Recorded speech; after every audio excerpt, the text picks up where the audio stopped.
O Salmo 8 foi definido por C.S. Lewis como um poema lírico breve e primoroso, e pode muito bem ser visto como uma revelação da majestade de Deus não apenas na natureza, mas também na vida do ser humano.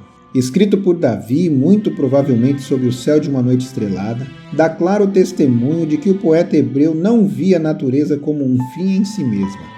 Como declarou Ellen White, a natureza e a revelação dão testemunho do amor de Deus.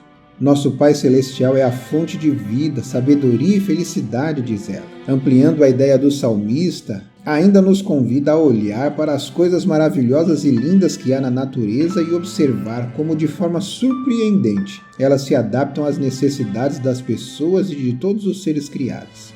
Outros detalhes que, pela correria da vida, passamos a não considerar tão importantes assim também são mencionados. O brilho do sol e a chuva que trazem vida e frescor ao solo, o contorno das colinas, a vastidão e a riqueza dos mares, o encanto das planícies, tudo isso nos fala do amor do Criador. É Deus quem supre as necessidades diárias de todas as suas criaturas, diz Ellen White. Como se percebe claramente, este poema nos apresenta uma imagem dos sentimentos que tomam conta do coração de quem o escreve. Nele, o poeta contempla, tomado de admiração, as obras de Deus na natureza e, diante da vastidão observada por seus olhos, percebe a insignificância do ser humano.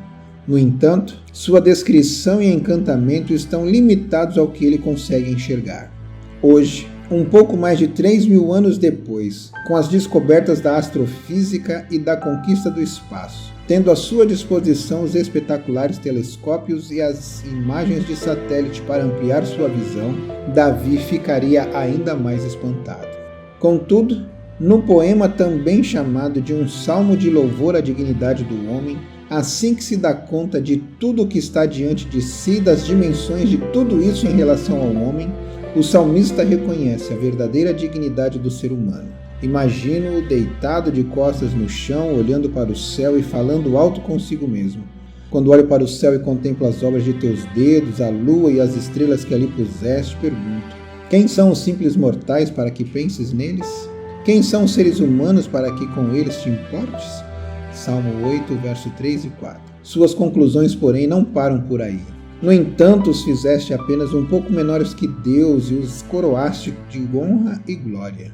Tu os encarregaste de tudo que criaste e puseste sob a autoridade deles todas as coisas. Salmo 8, 5 a 6. O salmista percebe que Deus deu ao homem a responsabilidade e o privilégio de representá-lo, criando um pouco menor do que ele mesmo, dando-lhe autoridade sobre todas as coisas. Este poema incrível continua nos apresentando o contraste da situação do ser humano. Se de um lado ele deixa claro a pequenez do homem se consideradas as dimensões do universo, por outro apresenta a sua grandeza quando observado o valor que o Criador atribui à humanidade. Pequeno demais para ser visto como algo importante num universo de dimensões astronômicas. Grande demais para ser desprezado ou mesmo esquecido por conta do valor e honra que lhe foram atribuídos pelo Eterno. Não é de surpreender que o salmista, impressionado com a elevada posição que o ser humano tem no universo, exaltasse a excelência de seu Criador. Esta certamente é a razão pela qual o salmo começa e termina com a mesma sentença. Ó Senhor, nosso Deus, teu nome majestoso enche a terra, tua glória é mais alta que os céus. Salmo 8, verso 1. Uma rápida lembrança da semana da criação nos levaria ao momento em que Deus declara sua intenção de criar o homem à sua imagem e semelhança, coroado de glória e honra, dotado de privilégios que lhe atribuíam grande dignidade e valor. Mas as coisas começam a sair do rumo quando o casal, aceitando a proposta da serpente, decide ser igual a Deus. Hoje insistimos em nos achar grandes em áreas da vida onde deveríamos reconhecer que somos pequenos. Insistimos em nos imaginar pequenos demais exatamente onde deveríamos nos considerar grandes e dignos. Temos sido tentados a nos afastar cada vez mais do plano original e inverter a ordem estabelecida pelo Criador. Assumimos uma postura inadequada em relação à natureza e nos tornamos reféns de suas manifestações de força, resultante das alterações que provocamos no equilíbrio de todo o sistema. Brincamos de ser Deus quando a tarefa de representá-lo já era um privilégio maior do que merecíamos, e como resultado, estamos perto de perder o controle daquilo que nos foi sujeitado. Por outro lado, nos afastamos do plano ideal de Deus, aceitando a proposta de eliminar o que ainda resta da imagem e semelhança do Eterno na humanidade.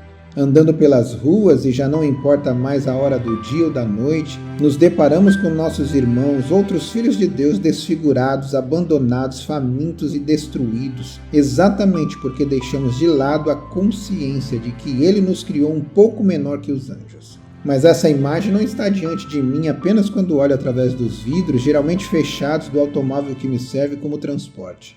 Geralmente encontro alguém assim, querendo ser grande onde deveria ser pequeno e totalmente desfigurado, abatido e destruído quando deveria considerar-se alvo do amor e da misericórdia de Deus. Como já disse em outro momento, num outro dia, quando esse encontro acontece, quando me vejo diante de alguém com esses sentimentos, geralmente estou olhando no espelho.